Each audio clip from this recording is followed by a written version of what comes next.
Hello, Internet. Welcome to After Credits Podcast, or After Credits Cast. Should have said that right the first time. But we're gathered from across the Nine Realms, and with me today I have Rystag. How you doing, Ryan? I'm pretty good.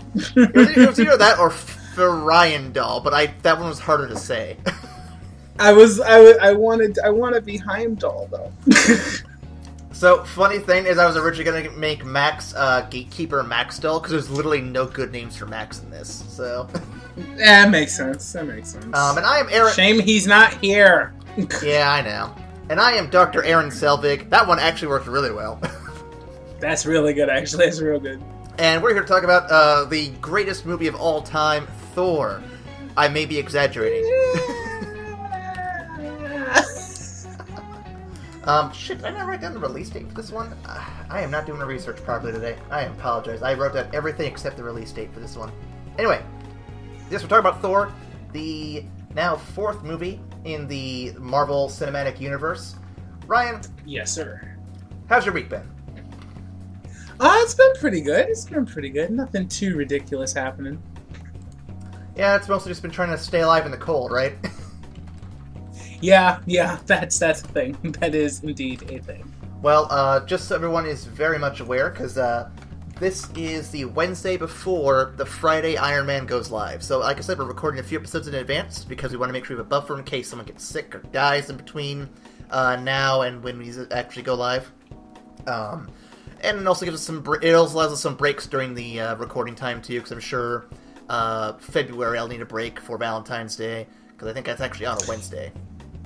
Yeah, that makes sense. And I'm sure there's other things that'll come up too. I don't know what, but that's the first thing that comes to my mind.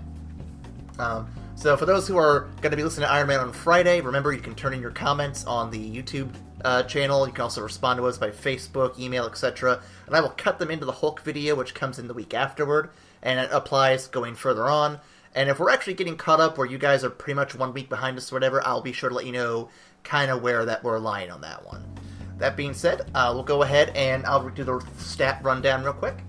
So, everybody, Thor came out May 6th of 2011. The director was Kenneth Branagh. Yeah, and that's weird. Well, they picked him because he's well known for Shakespearean movies, and they thought that he could bring that kind of air and sophistication to the mystical realm of Thor. I don't think he did It makes sense. It's just like on like anybody else who's familiar with Kenneth Branagh's work, it's just like seeing his name on a Marvel marquee is just like, wait, what?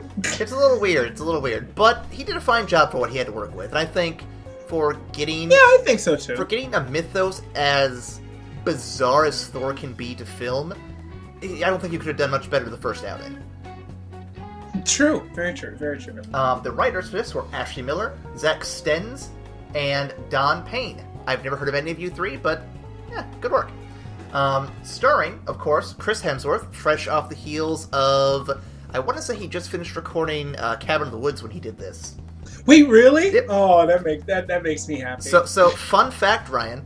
So Chris Hemsworth was picked because he worked with Joss Whedon on Cabin in the Woods, and Joss thought, you know what? You would make a good Thor. I think they originally had Loki penned, or they had Tom Hiddleston penned to be Thor, but they switched him out with Chris, and then he got pushed to Loki. I think the world's a better place for it.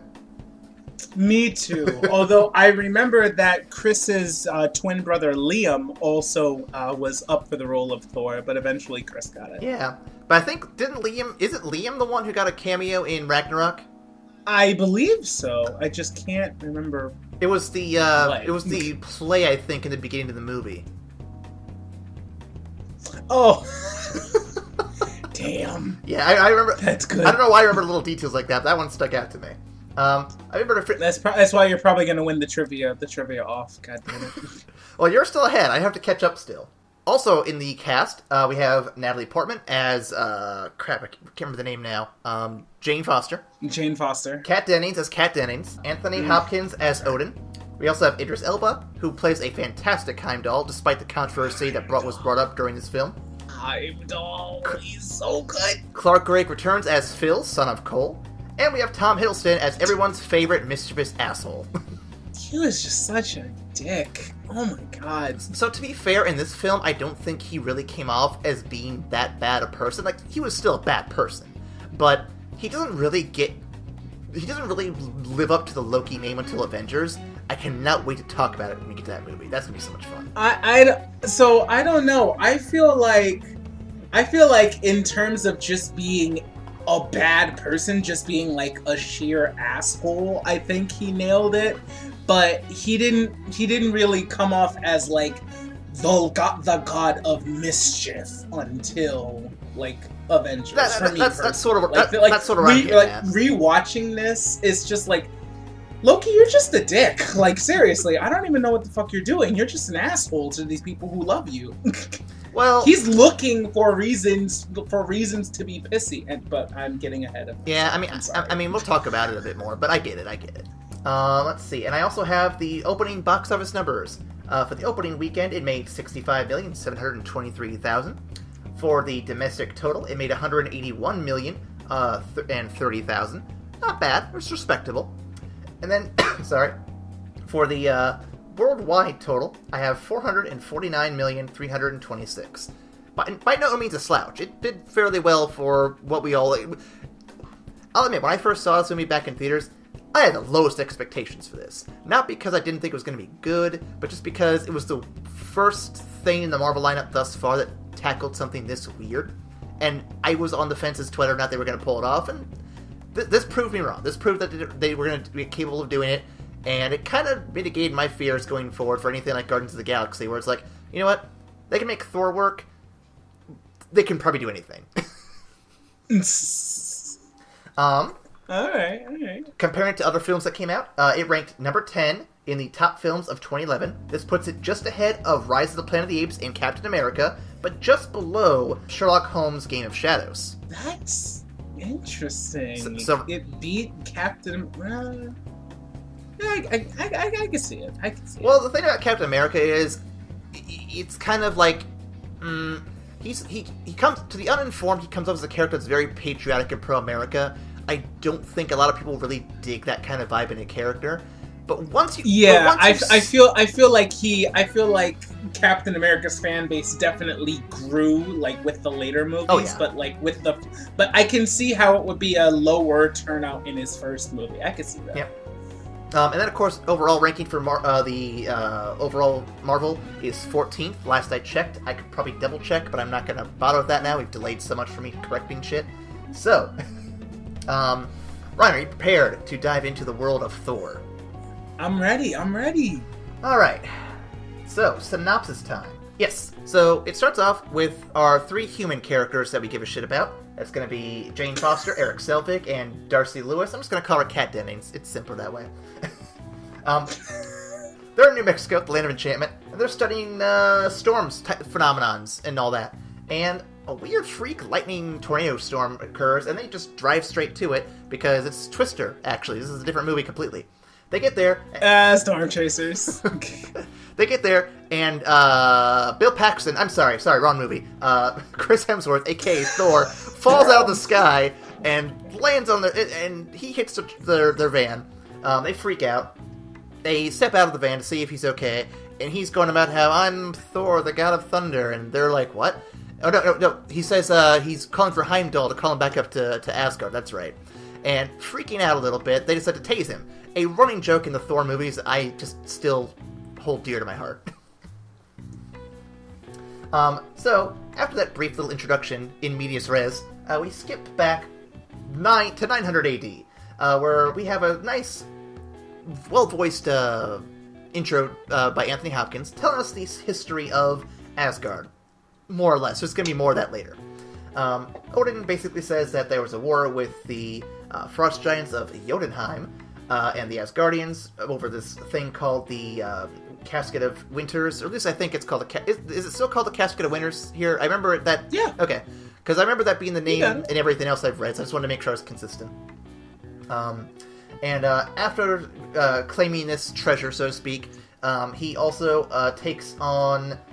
He returns home, and he has two sons. When we go further into the flashback, a young boy named Loki, a young boy named Thor. and he's kind of telling them how they're being worthy of being kings. He's showing them the casket of ancient winners in their vault, full of all sorts of other Marvel goodies, including an Eye of Agamotto, or at least we thought it was at the time. I don't know. That's not the Eye of Agamotto. Well, when the first came out, we all thought it was. And then, of course, Thor Ragnarok dispels all these illusions, but I'm looking forward to talking about that one. The Infinity Gauntlet, wink, is also there. And, basically, he's telling them the story about how he fought the Frost Giants. It goes from voiceover to him just telling the kids the story. And, Thor, being the impressionable young child, says that he would have smashed all the Frost Giants, and that's when, Odin says it takes more than just, fighting to become a good king, which is going to be the trending theme of the film, so everyone's aware. I was unaware. I was personally unaware. I was so shocked when that ended up being the theme, personally. Wow. Anyway, years later, there's a ceremony to celebrate Thor being formally recognized as the Crown Prince of Asgard. And he's basically going to inherit the throne. It's all pretty much set in stone at this point. But there's a infiltration of Asgard, the treasure vault, so to speak. 2 Frost Giants somehow get in. They're just quickly dispersed by the Destroyer armor, which we'll see more of later. It's a big, hulking piece of metal that shoots laser beams. I mean, can't get much cooler than that. They're obliterated in an instant, and Odin wants to know what's going on here. Thor's a little more aggressive about it, though, saying he needs to go down to... They both need to go down to Jotunheim. They need to fuck up the place and say, yo, you bitches... Smash them dudes! You bitches can't be up in our crib, yo. And Loki is just in the background, and Odin's like, no, man, we're not gonna do that shit. We're gonna play it cool. So we flash to another scene where Thor is flipping tables in rage, because that's what millennials do, and he's basically... Because he wants to go fight people, and his dad won't let him. Yeah, so he's talking to his best friends in the world, Sif and the Warriors 3, which include Volstagg, Fendrel, and our favorite Asian stereotype, Hogan! Actually, I don't know if he's much of a stereotype. I remember that. I don't know if he's much of a stereotype. He's kind of quiet for the most part.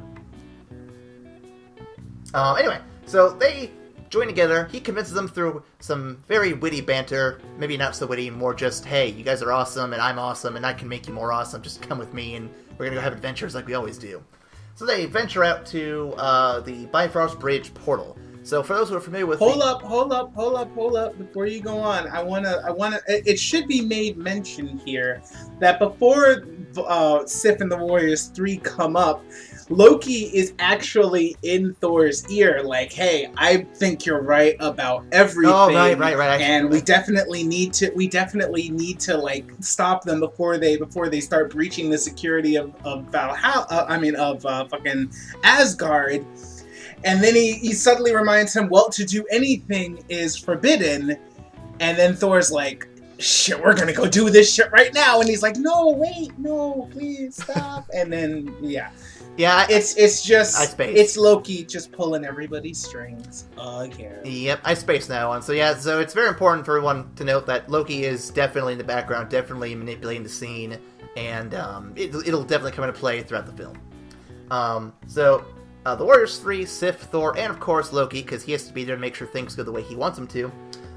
They all venture to the portal. So in traditional Thor fashion, back in the comics and the animated series and a few other media, the Bifrost Bridge was basically a portal that would send people to where they go, and Heimdall was in control of that. Here's a little different. Instead of being just a magic portal, it's like a big space can that shoots this energy that they can travel through. It's the Bifrost. It's an interdimensional portal. It just functions a little different as well. It's still, I guess not functions, but it operates differently. It does the same thing, but in a different way than we're used to in the comics and the other media. Just something to make clear for those who are interested in seeing Thor in other forms. You talk to Heimdall. He allows him to pass, but he, isn't too keen on the idea. He definitely has a sense that something's up here. So the band goes down to Jotunheim. They meet King Laufey. Make sure I pronounce that right. And yep. And he taunts Thor, basically calling him a child. And Thor, of course, has the most thoughtful response and decides to just politely pack up and leave. Sorry, wrong movie. He decides to actually kick some ass. He's throwing hammers around. The whole group gets involved in the fight. No one really wants to be fighting, but they do because, they said they'd back Thor up. And we see a cool little moment. We see a cool little instant where a frost giant goes to attack Loki, and it goes through him because he's an illusion, so we can see a bit of the illusionary magic Loki's known for. And, if I recall correctly, during this fight scene, we also see frost giant grab onto him, and you see Loki's skin turn a little blue. And Loki kind of pulls back and freaks out, and is like, what the hell is all this about? Get back to that a little bit. So, Laufey, getting annoyed that his goons are, shit, decides to send out a giant monster thing. I don't know how to describe it. It's like a big, ferocious creature. Have you ever seen the game Evolve? It's kind of like one of those monsters, almost. He sends it out after him, and it chases him down to pretty much the end of the earth, I guess, tearing up the ground all around him. There's a cool moment where Thor bashes his hammer on the ground, exploiting basically everything around him. Then he flies to his friends to kill the monster, and they're all basically on this cliff fighting for their life. And that's when the Bifrost beams down once again, and you see Odin majestically stroll on his fucking pimping magic horse. It looks really cool. And Thor's all jazzed about this, saying, "Yes, father, we're gonna kick their asses, father." And Odin's like, shut the fuck up, Thor. I love the paraphrasing in this synopsis. I'm having fun with this. It's actually a lot of fun. So Odin, much the diplomat, decides he's gonna, just say, Laufey, he's a child. He's still learning. He's still young. Let me take it back. I'll punish him, and we'll call this good. Laufey's not too thrilled with this, but he knows that Odin's gonna kick his ass otherwise, so he decides to let this pass for now. Giving a very ominous warning that he's not gonna, just let this lie down for if it happened, So they go back to Asgard.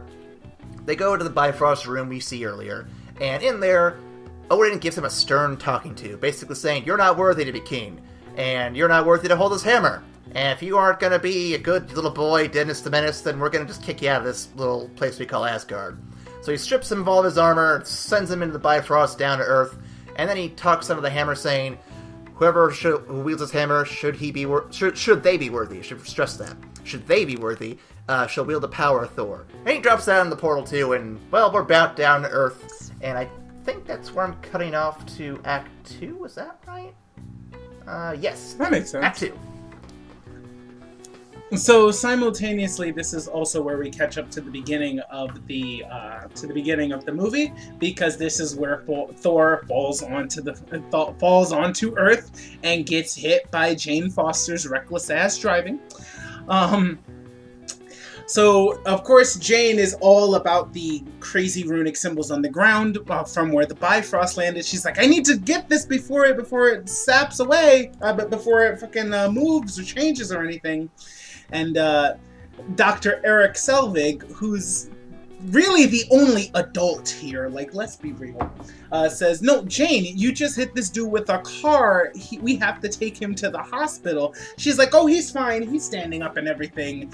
And he's talking about, and then you cut to Thor yelling at the sky like, "Heimdall, open the Bifrost, you mortal. What realm is this?" And she says, "All right, yeah, let's get him to the hospital. Sure, why not?"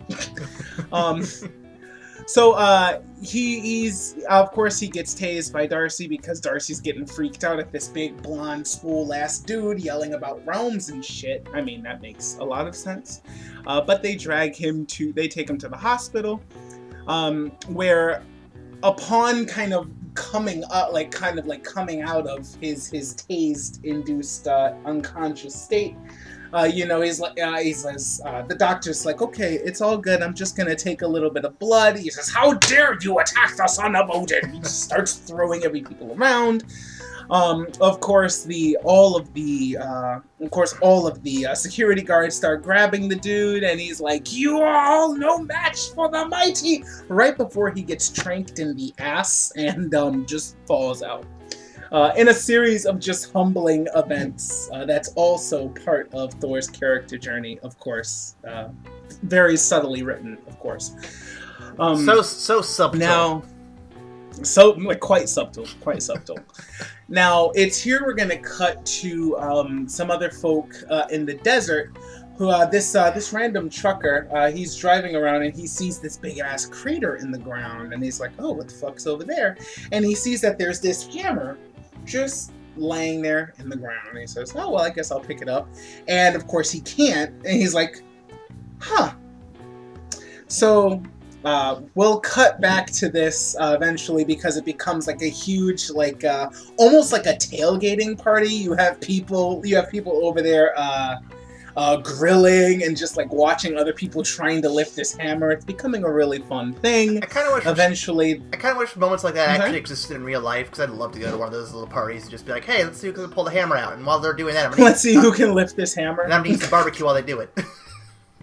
It's like fucking it's like people running around trying to see who can lift Excalibur from the stone. Only it's the American version, I guess, with beer. Well, wouldn't it be Nordic barbecue?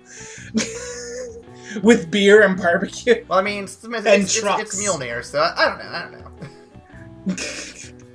But alas, we see a lot of people trying to do this. They end up hooking a pickup truck to it because they're going to try and yank the thing out of the ground because it's obviously stuck to the ground, when it actually rips the bed off of the truck. And the guy pops out his head who's driving, and it turns out to be Stan Lee. There he is. That's the cameo. It's like Waldo. He's like, "Hey, did it work?"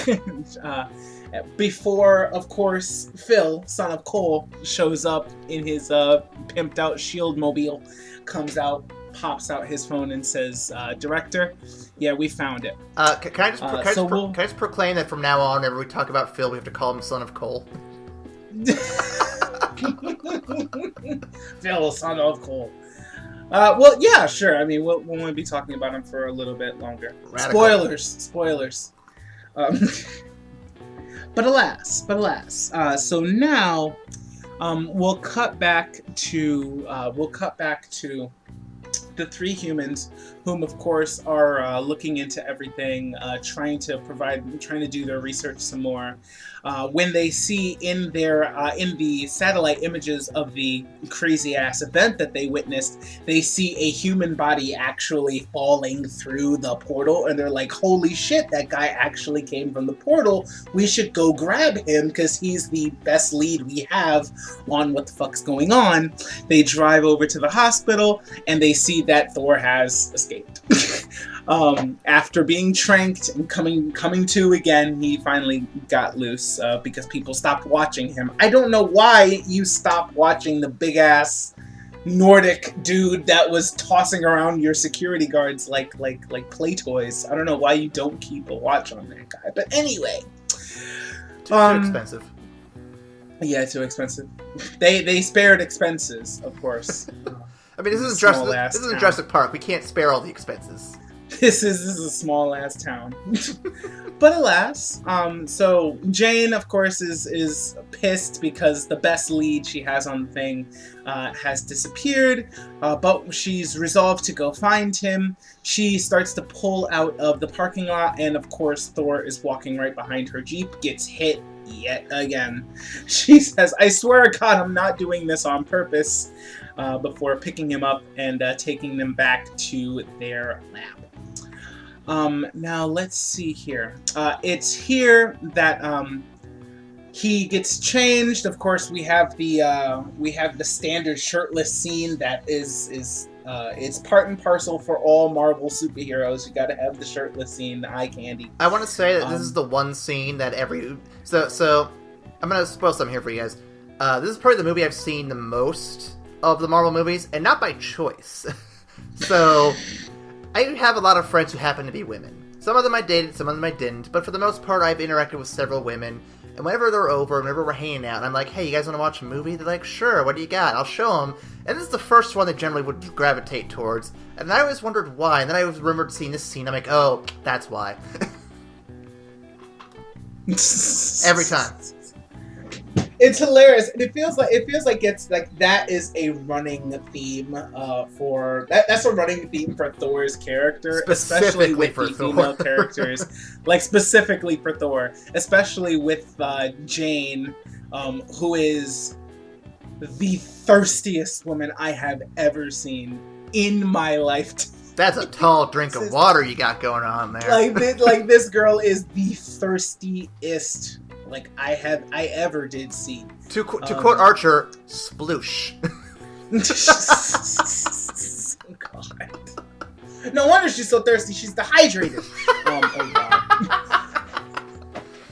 God. But alas, they start to they get him a bite to eat at a diner, and of course he's pretty rude in smashing he's like, this drink, I like it, another, and slams the damn slams the mug to the ground. He's like, I'm very excited, I want to drink. And she says, well, no more smashing things. He says, okay, that's fine, which I like because it shows that Thor's character really is, he's not intentionally an asshole. It's not that he's trying to be an asshole. It's just he doesn't really think about shit before he does it. Well, I think it's more customary stuff. Like to him, smashing your glass in the ground and asking for more drink is considered a polite way to do it. If for example, if you slurp soup in America, if you slurp soup here in the States, chances are people are going to think you're rude and being noisy and annoying. But in Japan, did you know that if you actually slurp your soup there, it's considered polite because you're enjoying the soup? Oh, so it's a customary thing, I think, more than anything. Okay, so for the mug smashing, I'll give you a customary faux pas. You know, a difference in cultures. That's fine. But I think it speaks to Thor's overall character that the shit, like the horrible shit that he's a part of, none of it's really intentional. He just doesn't really think before he does it, and that'll become a running theme in his character and in his character development. But alas, at this diner, they hear a couple guys saying, "Hey, yeah, there's some type of satellite fell in the desert, and we were all fucking around with it before the feds showed up and closed down the whole area." Damn government. Thor's like, "Where is it?" Thor's like, "Where is it?" And they say, "Oh, it's 50 miles southwest or whatever the fuck." He says, "Well, I need to get over there because it's not what they think it is. That's actually mine." And Jane's like, "Wait, so you're gonna just go over to where the feds have sealed off the area and walk in and take their shit?" And he says, "Yes." He's like, "Can you look, if you take me there, I'll tell you everything you want to know about how I got here and the shit that you're studying." And Eric Selvig, the voice of reason's like, "Jane, this dude is dangerous. Please do not help him break into a federally guarded place and steal some shit. Can you please think?" That's some sound advice, I can't argue against it. I really feel for him. He's trying so hard to be reasonable. Like kids, please stop. Keep your pants on, please. Like I know he's pretty, but god damn it, don't go to prison for him. Stop it. So Jane actually listens. She says, "Okay, I can't take you, unfortunately." And Thor says, "Okay, well then this is where we must part ways, guys. Farewell." And he goes off. They go back to the three scientists go back to their lab to find Shield along with Phil, son of Cole, taking all of their shit because, of course, it relates to the spooky thing that they're not really allowed to talk about that fell in the desert. Jane is understandably pissed because this is her life's work, and they're just walking in and saying, "Nah, this shit's ours now. Thank you for your cooperation. Sorry, we're actually the good guys, but..." That's Trump's America for you. Yeah, that's Trump's... No, sir, that's too close to home. That's too close to home. I swear to God, if Trump says Hail Hydra, I'm gonna flip my shit. Oh, dude, that'd be so sick. I would be dead. I would fucking die. Oh man, I'm sorry. Spoilers. That's phase 2, y'all. That's phase 2. Hail Hydra's phase 2. But alas, Jane's kind of moping around because, of course, they lost their shit, and she needs to think. And she's in her van when she sees Thor walk into a pet store, and he says, "I need a horse." And the guy's like, "We don't have horses. We just have cats, dogs, hamsters." He says, "Well, give me one of those large enough to ride." Funny. The dude's just looking at him like, "What are you, fucking stupid? What? This is a goddamn pet store." Funny story, Jane Ryan. says, Funny story. Hey, what? I was gonna say, funny story, Ryan. The local animal rescue league here in the Des Moines area actually does have a stables for horses. And I think they actually might still have horses available there. But I think you have to have like an actual farm to be able to get them. So had he actually been in Des Moines, he could have put together a riding animal and rode off to go reclaim Mjolnir. Is that what you're saying? If he'd gone to a proper animal rescue league, they might have one. Granted, they probably wouldn't have given one to the crazy blonde. Oh no, dude of course also not. Just demanding a horse or something to ride. Speaking of, Jane shows up and It was a horrible joke. I love it. That was great. Keep rolling. Please forgive me. Anyway, Jane shows up and says, "Hey, do you still need a lift?" All right. So she decides to take him over there. And she's like, "Well, so who are you really?" And she says, "Well, you'll once I get my shit, you'll see soon enough." She takes him to the place, which has at this point become like a full-fledged, damn near shield facility. Like, all of it's temporary, but all of it's really nicely set up. They've got perimeters, they've got everything, and of course Thor's like, "Well, I'm gonna sneak in there and get my shit, and everything's gonna be great." So he starts to sneak in. Of course, the perimeter alarm is tripped. Everybody's kind of mobilizing, trying to find him, but he's actually managing to stealth in as much as Thor can stealth. And Jane, of course, all worried, pulls out her phone and says, "Hi, Eric. So if I don't get in touch with you in the next hour or so, could you come out in the desert and try to find me? I did exactly what you told me not to do. Sorry. Please help." So she of course starts watching everything unfold. Thor manages to fight his way to his hammer, which at this point it's raining. There's thunder going around. Now Philip, son of Cole, is on the walkie-talkie with a specialized a specialized operative. He says, "Hey, I need someone in the sky with a gun." This dude goes for a rifle, then decides to grab a bow and arrow, throws it into the roost, and gets up top, and it is revealed to be none other than Clint Barton, aka Hawkeye, one of the deadliest marksmen on the planet, and future Avenger. Spoiler. But he's watching everything unfold. He says, "Hey, do you want to send this guy some more people to beat up? Because I'm starting to root for him here." And Coulson says, "Nah, you know what? I want to see what happens." He finally gets to the hammer. The music starts triumphantly swelling. And then Thor puts his hand on the hammer. And nothing happens. It's a great moment. Nothing happens. And it's also really sad because, like, after he tries to lift the hammer, of course he starts like yelling into the sky because he's sad, and he slumps down, and it's starting to really hit him how unworthy he has been, and like how like the hammer's so close to his reach, and yet he can't pick it up. So of course he is taken into custody by S.H.I.E.L.D. Now, at this point, we're gonna backtrack a little bit into the story because there's some shit that happened in Asgard while all of this is going down. Now, of course, Thor has been banished. Loki is kind of over here scheming, and Sif and the Warriors 3 are like, "Man, we have to figure out how to get Thor back." And it's like, how did anybody even know to tell Odin that we were going? I mean, the only person who knew was Heimdall. And Loki says, "Well, I told him. I told the guard to go tell Odin.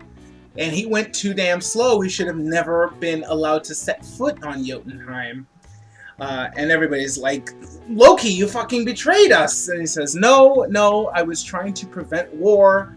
I love my brother, but you know how he is. He's arrogant. He's a warmonger. He's Do you kind of a honestly think that's douchebag, what honestly. Asgard needs from its king? True, he is kind of a douchebag. He grows, though. He grows. To a much larger douchebag. I kid. I love Thor. He gets to become a good boy soon. He does. So, at this point, Loki storms off, and Sif and the Warriors 3 are really kind of suspicious because they're like, Loki has always been jealous of Thor. Do you honestly think that he would do this to kind of get Thor out of the way? Whoop-de-whoop-de-whoop. Now, earlier on in the fight in Jotunheim, Volstagg gets his arm grabbed by one of the frost giants, and he gets a really bad frostburn. So he yells out, "Don't let them touch you." Of course, their touch is death. Please don't do that. But like a few seconds after that, Loki actually gets grabbed. But rather than getting painfully frostbitten, his arm actually turns blue. The same color blue as the frost giants. Weird. Interesting. And of course, Loki keeps that in mind. Like, intrigue. And Loki keeps that in mind, like, I want to look more into that shit. So once he leaves the Warriors 3, like, very suspicious about Loki's motives, he makes his way down to the vault, of course, where the cask of Winters is, and he picks it up. Its energy's kind of overflowing in his hand, and Odin shows up and he says, "Stop!" That's when Loki turns around. He looks like one of those aliens from Avatar. Yeah, because he's just about all blue and his eyes are straight up red, much like a frost giant. And he says, "What am I?" And Odin says, "You're my son." He says, "Well, what else am I?" And da-da-da-da-da-da. He says, "Really, when you finished the war with the frost giants, this cask wasn't the only thing you brought back." And Odin says, "That's true. After I defeated Laufey, I saw a baby, a frost giant baby that was very small for a giant's infant, but was innocent, and I took you home with me." And he says, "Why?" He says, "Because why did, all those bodies, all those frost giants that you left dead on the freezing winter, why did you not kill me?" He says, "Because you were an innocent child." And he says, No, you had a plan, you were trying to use me, what really were you trying to do?" And he says, "I imagine that one day we could achieve peace with the frost giants through you, as someone raised in Asgard, my own family, who could also kind of bridge the gap between the worlds." And Loki, of course, twists it. He says, "So that's why you never actually really liked me. I was never a part of the family, really. You could never let a frost giant be king of Asgard. That's why you always liked Thor better." And Odin's like, "Why are you twisting everything I say to you? You're my son. I love you. Please stop." And of course, in the argument, Odin starts getting noticeably weaker and weaker and weaker until he falls kind of to the steps. And when Loki finishes bitching out, when Loki starts, finally calms down and he sees his father kind of in a weakened state, he calls for the guards. It turns out that Odin had been putting off the Odin sleep, which is the periodic rest that he must take once a year to maintain his powers. But he had been putting it off for so long with the coronation of Thor coming up, just to make sure that his son was ready, that the Odin sleep took him unprepared. And so they don't know how long it will be until he wakes up, or even if he wakes up. Bum bum bum. Bum bum bum. So Loki, of course, utilizes this to his advantage, and when Sif and the Warriors 3 make their way to the throne of Asgard to plead to Odin to bring back Thor because he's learned his lesson and he can't banish your son, please stop. Of course, they see Loki sitting on the throne with Odin's spear, and he says, well, father has taken to the Odin sleep, mother fears that he will never wake up, but whatever your grievances or your concerns, you can bring them to me as your king. It's a classic Starscream move. Yeah. Of course, he's not looking smug about this at all. Of course not. Oh, No, he plays a very straight. actor. Very straight. He's the consummate actor. He's very concerned. You can bring your concerns to me as king, with the not subtle thump of Odin's spear in his hand. So Sif says, we implore you to bring back to bring back Thor from his banishment. And he says, oh, my first act as king cannot be to undo the last act of my father's as king. Why not? That's the whole Trump administration at this point. Oh boy, bruh.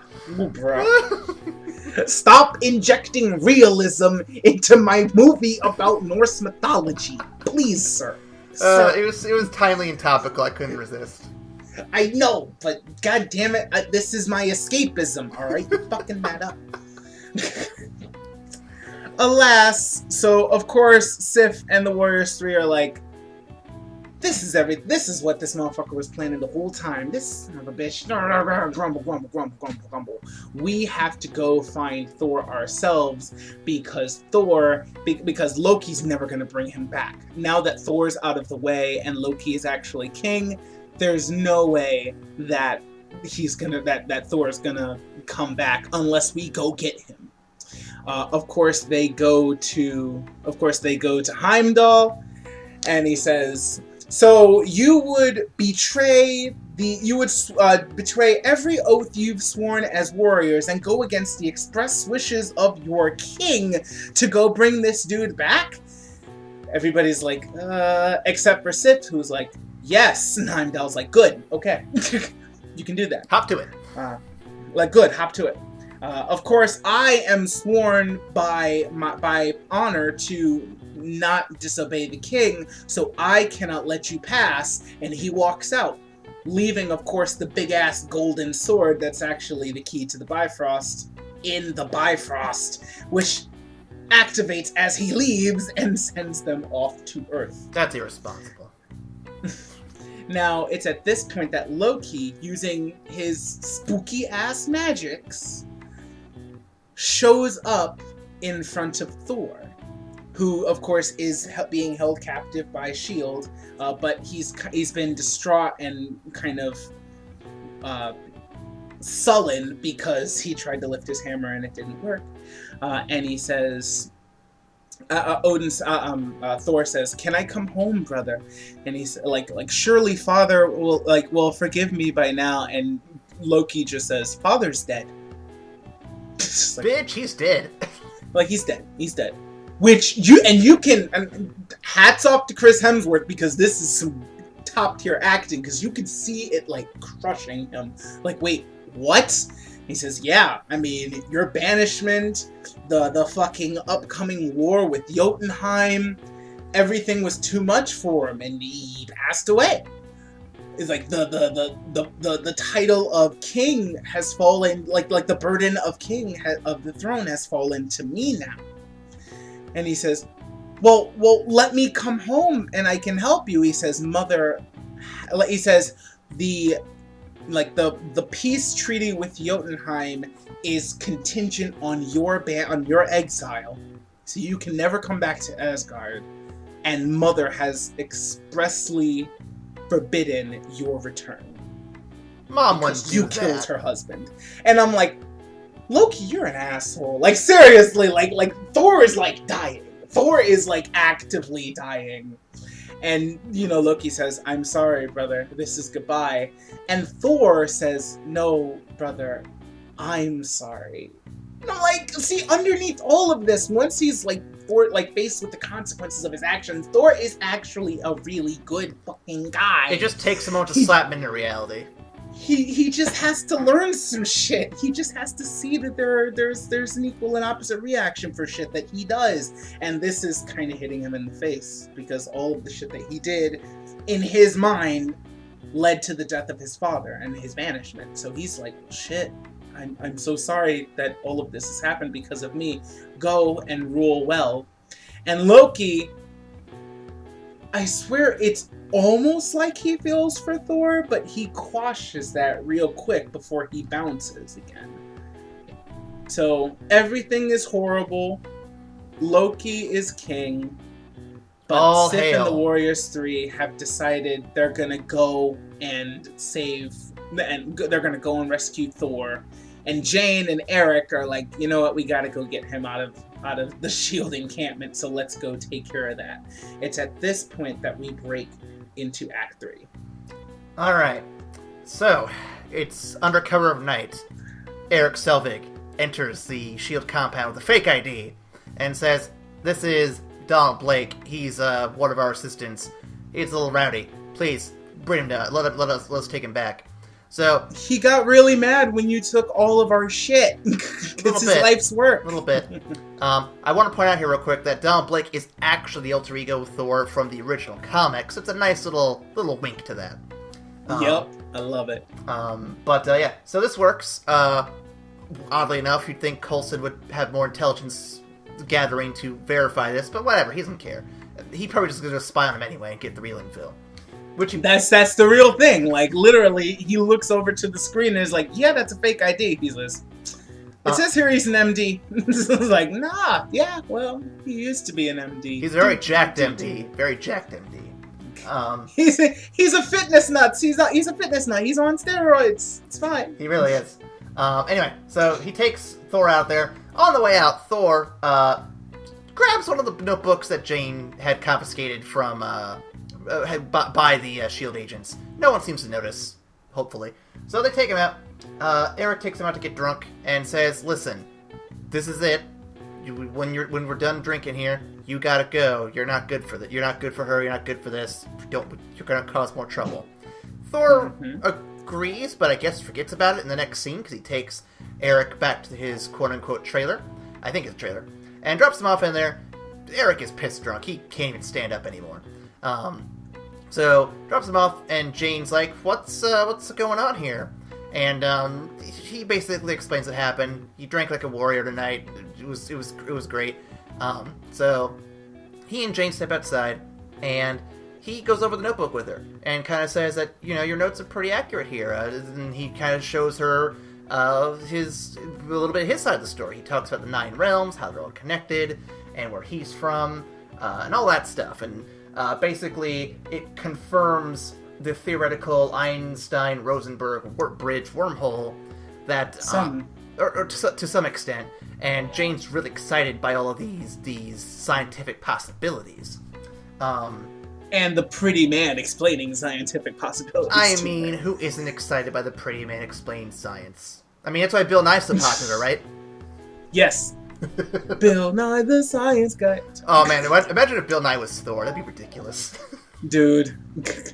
A ripped, like a super cut Bill Nye would be too much for the world to handle. It'd be too much. Honestly, it would be too much. So now we're gonna go switch over to Loki, who's frozen Heimdall to go see Laufey in Jotunheim because he has a mission he's out to go do. He wants to finish this shit off real quick. He goes over to Jotunheim and says that, hey, listen, I let your people in, and I have access to the Casket of Ancient Winters. I can get you in through some back alleyways, through the, using magic and shit, into Asgard. You can kill Odin, and you can then, have your revenge finally. Laufey's like, this seems too good to be true, so I have to accept it. So they decide to send a few people in. Laufey actually goes in with them, I believe, as well. The three of these frost giants, we'll get back to them later, because I don't believe it happens just yet. Meanwhile, Loki goes back to Asgard. Gotta get all names straight here. he ventures into the vault and speaks to the, destroyer armor, and says, listen, go kill that bitch Thor for me real quick. And, of course, because he's the king, the destroyer has to listen to him, and so it goes down to Earth, and that's where we get to the final battle, so to speak, but we're not quite there yet. So we've returned to New Mexico, where Thor is with the scientists, and there's a knock on the door. It's the Warriors 3, and they're like, hey, listen, Thor, bro, buddy, man, we gotta get you home, because shit's getting real up there. And Thor's like, I can't, I'm still banished. I'm trying to be a good boy and not cause more trouble, I'm doing goo. And that's when the Destroyer shows up, and everyone's like, the fuck is this doing here? The Warriors 3 try to give it their all and try to fight it off, but they're no match for this thing. This thing's designed to destroy, obviously, and they are but merely immortals. Fucking... I mean, they're swole, but damn, it's the goddamn Destroyer. It's a fight that they are not built to win, oddly enough. So Thor's like, we gotta get everyone out of here. He's playing a really good hero bit here, and with the help of Eric and Jane and Kat Dennings, they try to get all the people of this little New Mexico town out of here. And he tells the Warriors 3 and Sif to get back, saying, listen, we can't fight this and we gotta go. And Thor, realizing what this is about, realizing that Loki sent this, approaches the Destroyer. And he pleads with it. He pleads with Loki, saying, listen, man, these people are innocent. Your hatred, your fight, it's with me. Deal with me. And the Destroyer turns around. But before he says that, he also says, whatever wrong I've done to you to cause you to act like this, I am truly sorry. His first fucking thing is, whatever I did to you to cause you to snap off like this, I'm sorry. For real, I am sorry. I'm like, God damn it, Thor is the MVP. He's so damn good. Sorry, continue. No problem. I love the filling in of the extra details. It helps. So he's made this big plea to Loki, and the armor slowly turns around. Everyone's like, okay, we got a minute. Everyone's calm, breathing, we're fine. Everyone's fine. Slap! The armor turns around and backhands Thor into some buildings, and yeah, no, that was not cool. Although the Destroyer walks off thinking the job is done. Why would anyone? Because, Thor is mortal at this point, and you can't shrug off a fucking punch from the Destroyer. Well, especially a backhand, too. It's not even the strongest of punches. I mean, come on. So Thor is on the ground bleeding out, and we're thinking, oh no, he's dead. But Jane's like, no, it's the Thor movie. He's the title character. We have to have him live. And Thor's like, oh shit, that's right. So he summons up the courage and the hammer. He calls to it almost. And the hammer, from its little crater in the desert, pops up and flies off to see him. Thor puts his hand up, grabs the hammer, lightning happens, and the armor's there, and it's Thor, for reals this time.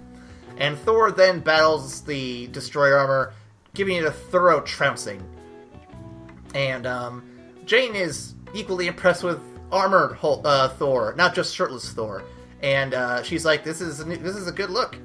Thor and the Warriors decide they need to call up to Heimdall and venture back. Heimdall thaws himself out up on the bridge, cuts down the nearing, frost giants, and because there was a few frost giants that snuck past him, as well as got in somewhere else in the castle, Asgard. We'll get to that in a second. He cuts them down, gets his sword, puts it in the Bifrost Bridge, and beams them up, Scotty, because they got work to do. He says goodbye to Jane, and the Warriors and Thor are off to do the mission of saving the day. So we go back to Asgard, where the Frost Giants, led by Laufey, are entering Odin's chamber. They're sneaking in, all sneaky-like, and they have their sharp claws and daggers. Don't they have swords and daggers with them too? They can shape ice around their hands. Right, okay. To form whatever weapon they want. I thought they had a weapon, but I didn't see them carrying one, so that's what I thought it was. So they have their little ice hands ready to go. They're about to cut Odin down. Loki pops up out of nowhere and shoots these fuckers down. And it's awkward at first, then it's clear enough that this is all staged. He took out the Frost Giants because he wants to look like the hero. He wants to look like he saved Odin, like he's the real king that saved everybody. Thor steps in with, of course, his mom in the room. I don't remember. I think his mom was in the room to begin with. Thor steps in, and he's like, Loki, you stay away from them. You back down. And there's a bit of a back and forth, and then Loki kind of bolts. If I remember right, Thor chases him down. Loki's going to go to the bridge to activate it to destroy Jotunheim once and for all, because if you had that Bifrost Bridge beamed on a world long enough, and it doesn't take very long at all, honestly, you could destroy the fucking thing without problems. It's basically like the Death Star, but much bigger and a little slower. So Loki runs down to the bridge, he runs down to the Bifrost portal, and is about to get it going. The two of them have a bit of a tussle, back and forth, and the bridge is activated by the time Thor gets down there. He has to shut it off, but there's no way to shut it off. He has the hammer on top. Because Loki froze it with his spooky winter cast powers. Which was pretty cool, all things considered. Ha! It looked pretty nice. Like the lightning being frozen was pretty good. Oh, yeah. In order to try to stop the bridge, a really nice moment I liked was that Thor put his hammer down on top of Loki to go walk off to stop the bridge. And Loki can't get out from underneath it because he's not worthy enough to lift it off of him. It's just... I love that. That's great. I wish he would do that more often because it's fucking annoying. It becomes a reoccurring thing every now and again. Oh, yeah. But no. So Loki's trapped and he's like, "You can't stop it, brother." And Thor's like, "Then I'll just do Plan B." And so Thor calls the hammer back to him and starts smashing the fuck out of the actual bridge that connects the portal device to the rest of Asgard. And he's basically trying to send it off into oblivion, so that way it stops blowing up the planet, and he can figure out something else later. Because this new and improved version of Thor realizes that genocide is wrong. And of course, Loki's like, "But if you do it, you'll never see that Earth Girl again, and we know you love that Earth Girl sword. We know you love that Earth Girl booty." And Thor's like... And then he smashes the bridge anyway, because he's got to be a hero.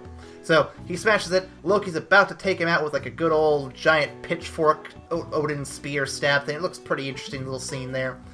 There's a big explosion. The bridge breaks open, and Thor is hanging on by... Thor and Loki are falling, but Thor's grabbed. Odin is there. He's awake. He catches him at the last second. He is woken. And, because his son is actually doing good shit. Yep.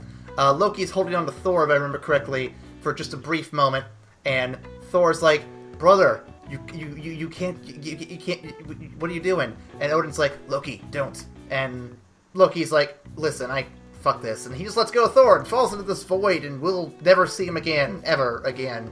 Ever again. Like Red Skull, spoilers. Anyway, so Thor is picked back up, and we cut to the end of the movie, where, basically, we, Thor and Odin are looking over Asgard, and he's basically talking about how Heimdall's kind of watching out over her, and Odin's like, "We'll get you back to Earth at some point," and it's never really explained how after this movie, but that's spoilers for another day. They basically say that Thor is grown to be worthy as king. Thor doesn't think he's ready quite yet, but that's humbling. It shows that Thor's learned a lesson, he's grown, he's better. It's all good. It's all good, man. But he's sad because he can't see his girl no more. And I feel bad we don't get to see another moment of Jane. Oh wait, no, we do. Jane gets we do see Jane at the very end going over her new lab equipment while Heimdall's talking to Thor about how she's doing, and she's still searching for you, and all that stuff. So we leave off on a very hopeful note until we get to the end credits, and these are some pretty good end credits here. So, S.H.I.E.L.D. facility, Nick Fury calls in Eric Selvig, says, "Hey, we got something interesting here for you." And he opens up this case, and you see this big, glowing Rubik's Cube, so to speak. And he's like, "What is this?"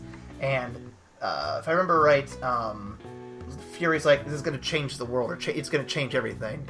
And while Selvig's looking at this, you see in a reflective glass, like a window nearby, a ghostly image of Loki stepping up next to Selvig. Loki's but we're never supposed to see him again. I know. Loki's not really there, but he is sort of there. It's a little. It's a ghost, I guess. It's an astral projection. Let's be clear. It's the ghost. It's the ghost of Loki. So Spirit Loki whispers into Selvig's ear, "Well, I guess that's worth a look. which then Selvig replies, or repeats to Nick Fury, well, I guess that's worth a look. End scene. And there it is. So that is Thor, the first. Ryan, what do you think of the movie? So, I liked it. I liked it. I was trying to figure out why it's kind of lower tier in the kind of discussion of Marvel movies, because people don't really dig the Thor movies until you get to Ragnarok, and I was trying to figure out why. I feel like part of it is because Marvel's gotten so good, and so they've kind of streamlined exactly what they do, and they've made it so much better that Thor kind of pales by comparison. But I don't know. I think the reason, and I might be a little off here, but correct me if I'm wrong. I think the reason is Thor never really had a voice compared to the other heroes. Iron Man was definitely, from day one, the snarky, slapstick, tech-heavy hero. And he had a very specific kind of voice and theme to his films that carries out through all three of them. And I think it has a consistent tone that makes those movies definitely hold their own fairly well. In every movie that isn't Iron Man but has Iron Man in it, you see those in his scenes and in the moments he's there. Captain America, his tone and themes have changed a little bit, but it's all more or less the same. His movies are very much involved in the politics of stuff. Not like, directly involved in politics, but the first film is more World War II era, while the next ones are definitely more espionage and covert ops and CIA-based things. But Lovely. They definitely have a theme to them of just, underhanded government stuff going on. And that's really kind of a consistent theme throughout those. And then none of the other movies have really gotten their own series yet. Hulk still, Solo. I guess Guardians of the Galaxy is the only other one I can compare to. And that one's got the fun, cosmic, goofy, silly vibe. Space opera, nonsensical shit. So they all have their own voice and theme to them. Thor never really had that, and it's not because it was... I don't think it was because they were bad by any means. I just don't think Marvel really knew what they wanted to do with Thor. The first one, they kind of just built the skeleton of what Thor could be, and it was alright. It wasn't super interesting, but it was alright. The next film, I'm going to spoil a little bit here. It's a darker film, without question. It has the word dark in the title, for Christ's sake. It's got dark elves in it. They go for a much darker tone in the second film. It leaves a sour taste in one's mouth that doesn't quite work. The third one goes balls to the wall. Okay, well, if it works for Guardians, let's try it this way. And so between the three films, there's no consistent tone, but they eventually find one that works. It's all over the place. I'm not saying any of the films are outright bad, but I just don't think Marvel really knew what they wanted to do until they realized how successful they could be by just letting the directors do what they want to do and letting them have more fun with it rather than just sticking to a specific formula. So I agree with the majority of what you just said.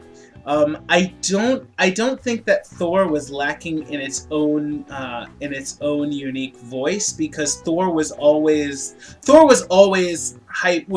set to be the fantasy comic book hero. This is where we're going to get all of our mythological nonsense. We're going to have the city of Asgard. We're going to have dwarves. We're going to have literally this fucking D&D party show up and say, hey, we're going to go on another adventure. Yeah. But the problem with that, though, is they didn't really stick to their guns on it. And it's taking his first film, for example. Yeah, they have a little of the fantasy element, but they spent a lot of time on Earth, and it really... And I get why they have to build up his, worthiness again. They have to connect with Jane Foster and get him connected with S.H.I.E.L.D. so that way he has a reason to show up in Avengers. I get all that. But it doesn't stick to the fantasy side of things because they have to do all this Earth stuff, and it kind of means that you don't get to see all the 9 realms all that much. You don't get to see any of these dwarves. You don't get to see any of these demons. You don't get to see any of this cool stuff that we were really built up for. That's fair. You see a little more of it. You see a little more of it in Thor 2. But again, the tone's different, and the villain doesn't live up to the hype that Loki did, and things don't quite mesh as well there as you think they would. That's fair, but I think really the fault, the trapping or the failing of their attempted foot into the fantasy genre is that it was too generic. It was too generic fantasy. Yes. They're like, okay, well, we have all of these fantasy elements in it, and in that story, we're going to tell essentially Thor's origin, not necessarily like Thor's born, but we're going to tell Thor, like the story of Thor essentially growing up from being this boy who dreams of war and valor to like a guy who actually thinks about the consequences of his actions and becomes one step closer to being the Thor we all know and love in Avengers, who's like the most worthiest god like in the cosmos. But I feel like they didn't really have enough identity as Marvel, as like a staple, to really put their own unique spin on it. And I feel like that also plagued them in the Dark World, which is, of course, we'll get to when we get to it. But in Ragnarok, they kind of like, I feel like they definitely put their Marvel stamp on it, and it was definitely better for it. My only sadness about it is that they felt like they had to lose the fantasy element. Like Yeah. we had things, like we had fantasy type things in it, and like we had like these characters from fantasy, but I feel like they threw away a lot of the fantasy element in Ragnarok, which I loved Ragnarok. I really loved it, but if there's anything I wanted more of, it was the feeling that they were trying to go for in the first two Thor movies. Now, my complaints aside, I still enjoy this film. I don't hate it by any means. I did too. I was mostly playing devil's advocate, but I also was kind of going off the general comments from fans and audiences and whatnot as to where the issues with Thor lie. And I know we're going to have bigger conversations regarding audience distaste for a film, especially in a couple of movies when we get to Iron Man 3, but I digress. Now we're into review roundup. Good segue. Yeah, so reviews for this film. How they compare to the last one? I scrolled those down. So, reviews for this one. The critics were on 77 for Rotten Tomatoes. The audience at 76. So, only a point discrepancy. I don't think it's that big a deal. Huge. The top critics, let's go to Roger Ebert first. Yep. Per Roger Ebert, the story might perhaps be adequate for an animated film for children, with Thor, Odin, and others played by piglets. In the arena of movies about comic book superheroes, it is a desolate vestation. God, He is not kind. A more positive review from David Edelstein. A giant notch up in Hiddleston, who'd make a good good Edmund in King Lear. You register the chip on his shoulder rather than the villainy. I'll admit, for this film, and I agree with some of the discussion here, the chemistry between Hiddleston and Hemsworth, spot on, and they build on that in future films, and they're all better for it, I think. Yes, definitely. The casting was spot on in this movie. Speaking of casting, now when this film was first released, there was a lot of controversy over Heimdall's casting. Now, I don't want to get too deep into it here because at this point I think we can all agree he's perfect for the role. It's because he's black. I know. Leave it to the fans to be pissed off about any little thing. They won't accept a black. They won't accept a black James Bond. I think that would be a cool thing with Idris Elba doing that. I think I would love to see that. How is Heimdall the only black guy in a race of people that Nordic people worshipped as gods? They all look Nordic. Why would he be black? I'm like, bitch. He's literally got the power to see anything in the cosmos, and he can see that you're being racist. He's like the single gatekeeper for Asgard. He's the first line of defense, and you're gonna bitch that he's black? Get the fuck out of here with that shit. Heimdall can see his souls from all across the 9 realms, but can he see why kids love Cinnamon Toast Crunch? Sir, Let's see. Do I have any more reviews here worth reading? Let's go. I'm sorry. Just as a kind of piggyback on that, and it has not anywhere near been confirmed, but it like there have been a couple of fan theories based on Heimdall's powers and like the kind of golden, almost yellow, like the kind of golden, almost orange. Oh, like, the soul gem thing. Is that he's got the soul gem, which gives him his powers, which would be really cool. But I also don't want Heimdall to die, so that Thanos can get it. There are three theories as to where the soul gem is. There's obviously the Heimdall one you mentioned. There's the Adam Warlock, which we saw at the end of Guardians of the Galaxy 2, post-credits. And then there's also the theory that we'll see it in Black Panther, and that somehow it's in Wakanda. I could see it being in Wakanda. I can't see Adam Warlock having it just yet. I feel like they're gonna build Adam Warlock so that he can hold on to it when it's all said and done, because he's supposedly the master of the soul gem.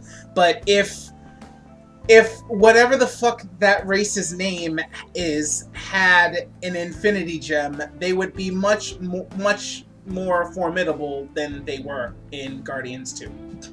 That's all I'll say on that. Maybe, but I think it might just be within Adam Warlock to make him powerful, and he wasn't ready yet, and at the end of the movie, he was, so we're gonna possibly see him soon, but we'll talk about that when we get to Guardians 2. Last review I'll read here real quick from Tom Huddleston, because I thought that'd be funny to read. An endearing throwback to simpler times, when men were men, gods were gods, and heroes looked like bodybuilders who just raided the dress-up box. Just don't expect to remember much afterwards. It was a positive review. It was a positive review. Just a little bit of a jab there. That's all it was. That's true. That's true. So those were the thoughts on the Thor movie for the roundup. Now we'll move on to the listener question of the week. Now this week's question was, what is your favorite Iron Man moment? I didn't get any responses yet at the time of recording, but if we get any responses between now and when this goes live, I will cut them in right here. Ryan, while I'm waiting for people to send me their responses, what is your favorite Iron Man moment?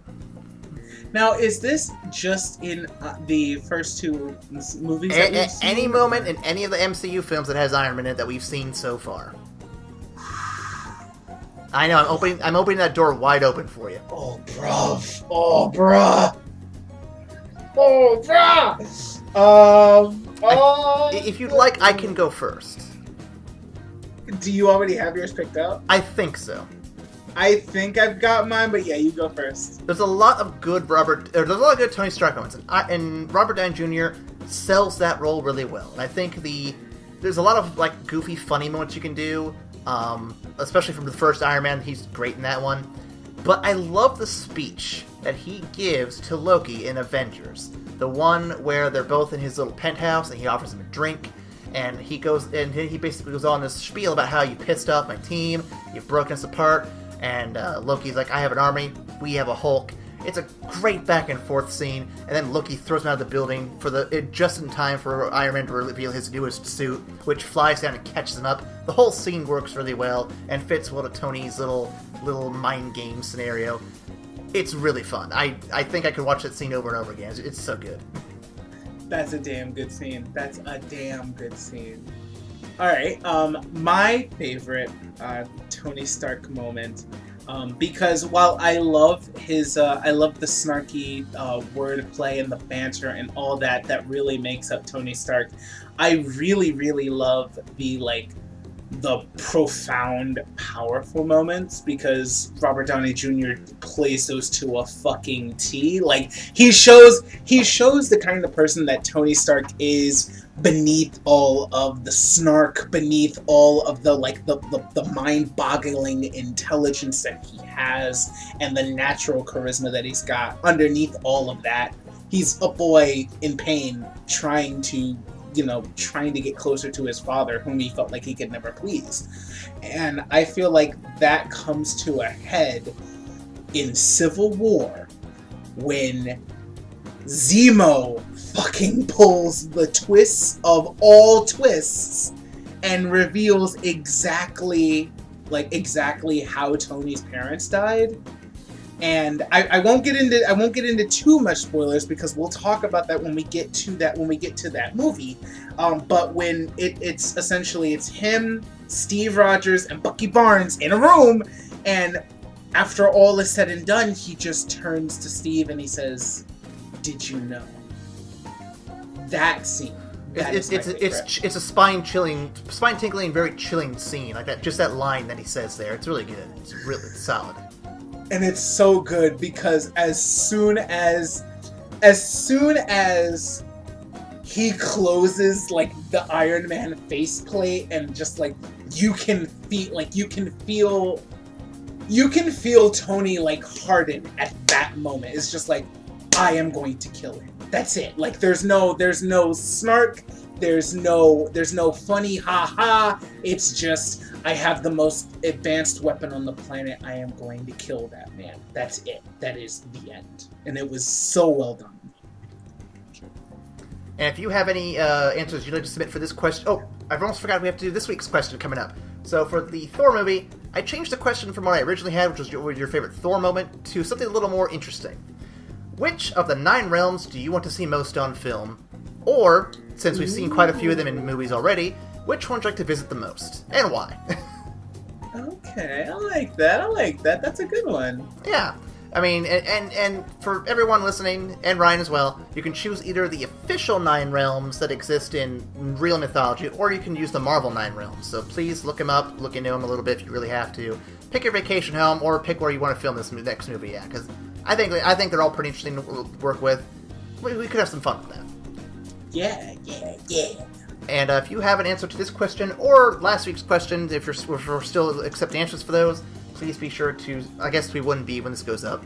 So if you're submitting any questions for this week's episode I just listed right here, make sure you leave a comment down below. Facebook, Twitter, Tumblr are also great places to reach us. And of course, there's also E-Vac Station at gmail.com. Again, that is E-Vac Station at gmail.com. Now we're on to the second to last section, which is the Trivia War. Oh boy. Alright, Ryan. Oh, buddies. So the score right now is you at 10, I'm at 9. There's a point gap. Let's see if we can make up the difference today. Today's questions are all going to be pulled from Captain America, the First Avenger. So Ryan, you want to go first? Or should I ask my question first? I can go first. Go first. Okay. Alright. So, for the easy question here. Throughout the course of the movie, Captain America pulls together a group of guys who are skilled at very many things, but they come together and become a known group that always runs with Captain America through his craziest shit throughout the First War. What is the name of this group of soldiers? Oh, you're gonna hate me a little bit. This is the Howling Commandos. The Howling Commandos. That is correct, sir. I won't tell you why you'll hate me until a little bit later. Just hang out there. I swear to God. Okay, good. So, my first question, the easy question. Who did the Red Skull originally work for in the Captain America comics? Okay, well, I feel like this is a trap question because it seems obvious, but it seems. Remember, Ryan. This is the easy question. I know, but it seems too simple. Okay, since he is a huge development head of Hydra, which was the Nazis' parascientific, like, spooky-ass mystical group, and of course it was under the Reich, I'm gonna take a stab at the easy answer and say he was under Hitler. Nazis is what I was looking for. I'll accept Hitler. But yes, Nazis are the answer. Good. I'm like, that seems too simple. Well, so in more recent years of the comics, they've kind of phased the whole Nazi thing out, and in the movies as well, and it put more emphasis on the Hydra aspect of things. Obviously, I don't know why they're fucking Nazis. Obviously, they're fucking Nazis. It's good to punch Nazis. It's for marketability, honestly, but I know, but punching Nazis should not be against a marketing. That's another discussion. I'm sorry. I know. That's another topic. All right, Ryan, bring on your medium question. All right, so the medium question, and it's actually funny that we were talking about Hydra and we were talking about the Red Skull. All hail. The Red Skull is a kind of a nom de guerre for this particular individual. He actually hates the fucking name. What is the Red Skull's actual name? Johann Schmidt. Johann Schmidt is correct. I'm doing good with this one. I'm cleaning up this week. You're doing real good, sir. All right. In a similar vein, Ryan, what is the name of the scientist that creates the super soldier serum? This one I actually know. It's Dr. Abraham Erskine. Erskine? I will take it. I don't know how to pronounce it either, but I know you're spelling it right. Let's see. So, Steve Rogers' closest pal, buddy, his name is Bucky Barnes, but Bucky is actually a nickname. What is Bucky Barnes' full name?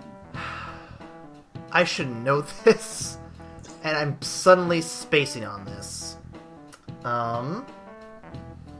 I'm gonna just take a stab in the dark at this one, because I'm not 100% sure.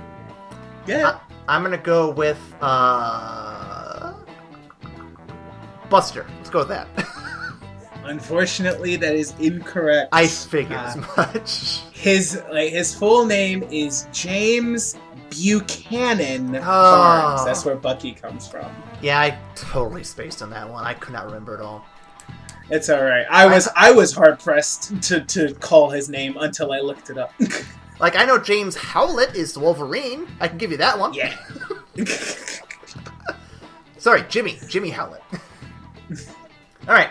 Speaking of Bucky, what military division is Bucky enlisted into, and what is the nickname of their leadership? You already have half this answer from the first question. Oh shit.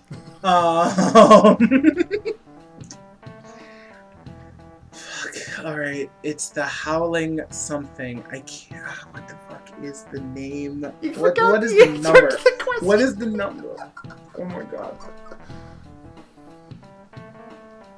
Oh my god, what's the number? I'm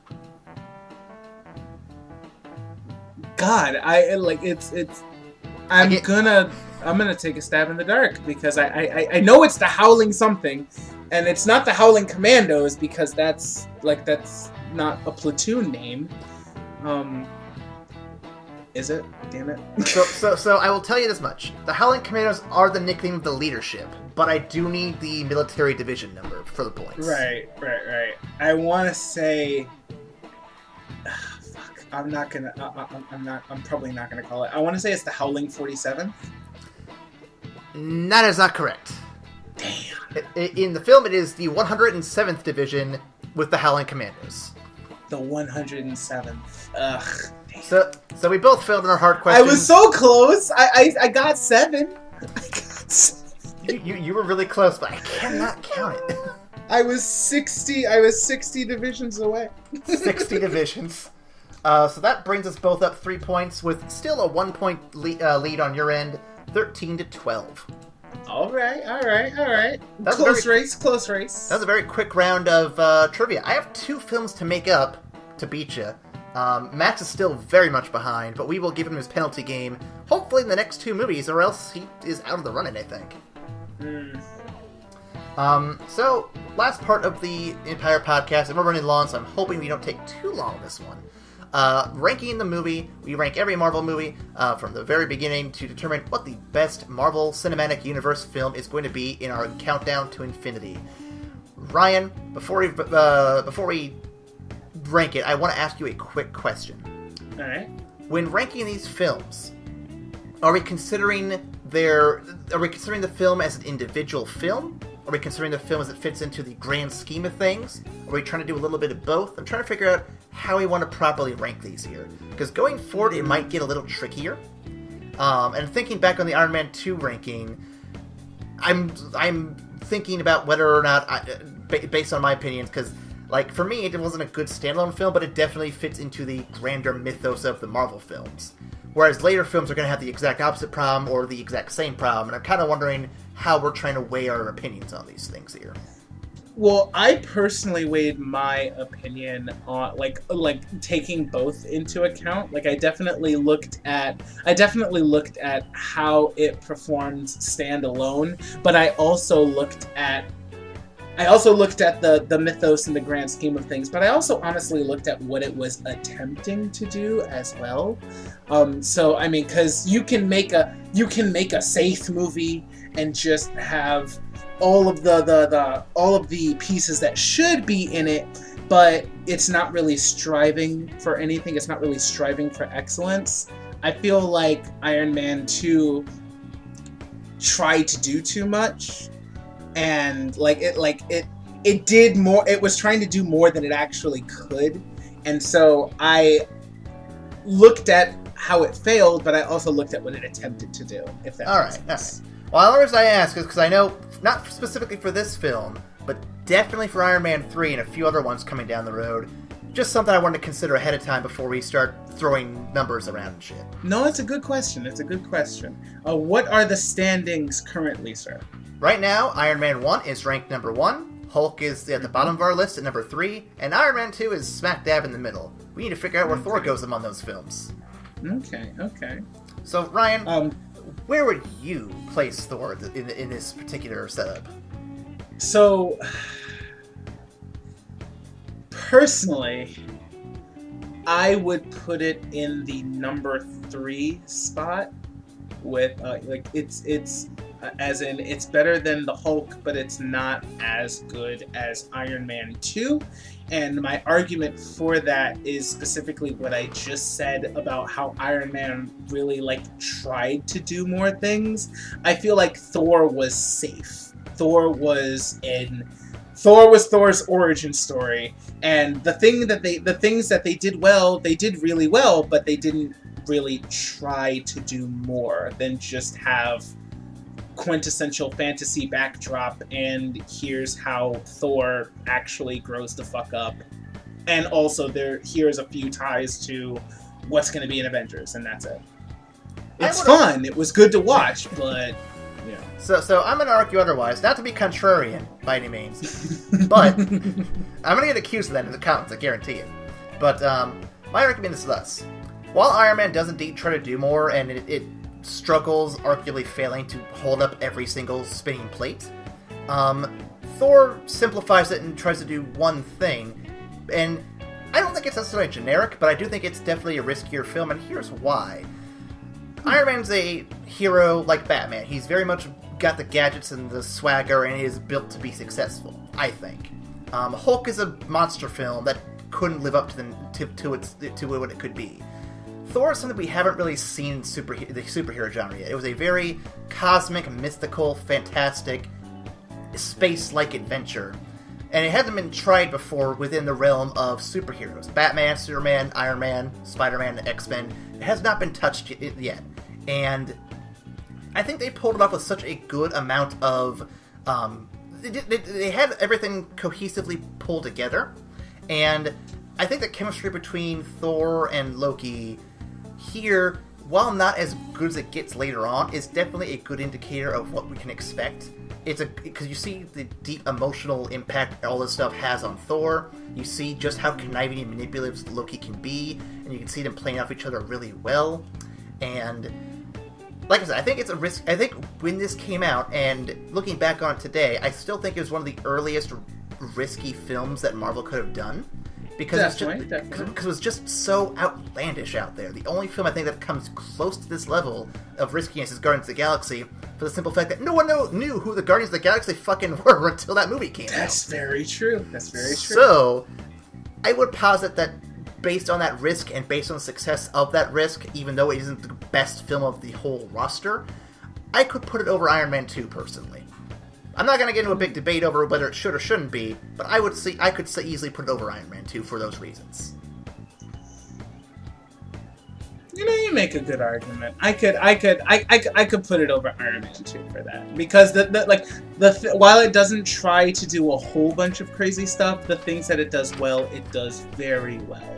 And while they hadn't really figured out their own distinct voice in this particular movie, the few things that they touched on, they struck gold with Thor and Loki, the casting, the chemistry, and the look of Asgard. Anthony Hopkins as Odin. How much more perfect can you fucking get? I can agree with you there, and I could put it at number 2. I am glad we can have these discussions and be very civil about them. I cannot wait to see.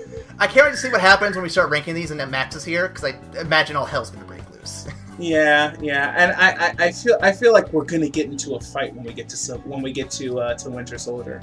I think we might get to a fight sooner than that. I think it'll we happen. might get into a fight sooner than that. But I think so. I'm gonna fight to the death for Winter Soldier. I look forward to those battles, my friend. So for those who want us to talk about their favorite movie within the Marvel Universe, please leave a comment down below telling us what your favorite Marvel movie is. And if we have not done that episode yet, I can read those suggestions in the comments as to why you think that movie deserves to be number 1. On top of that, too, make sure you respond to us for any of our listener questions, or if you have additional trivia to stump us with on the Facebook, Tumblr, Twitter, evacstation@gmail.com, and again, the YouTube comments below. Ryan, next week we have Captain America. Are you ready to get a little bit patriotic? Oh my god, Captain! My Captain! This is gonna be good. It's gonna be really good. I'm looking forward to hearing our thoughts on this one. This is a very unique film in the whole roster, simply because it's a good period piece. Quintessential Silver Age Captain America. Yes, sir. And I'm gonna try and limit how much I talk about the juxtaposition between Captain America's first movie and the second movie, because if you look at them together, holy shit, the storytelling that's done. I would say hold it off until we get to Winter Soldier, but that's definitely going to be a conversation we have to have. Let's save that! Okay. Until next week, I don't think I have anything major going on, just trying to stay warm in this fucking cold. You?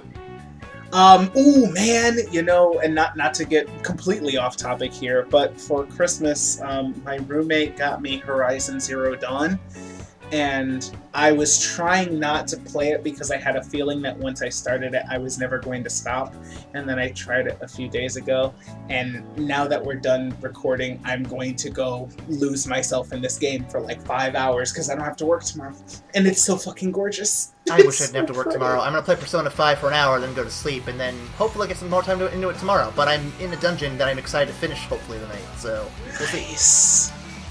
So, until next week, when we talk about Captain America, we will see you after the credits. Bye!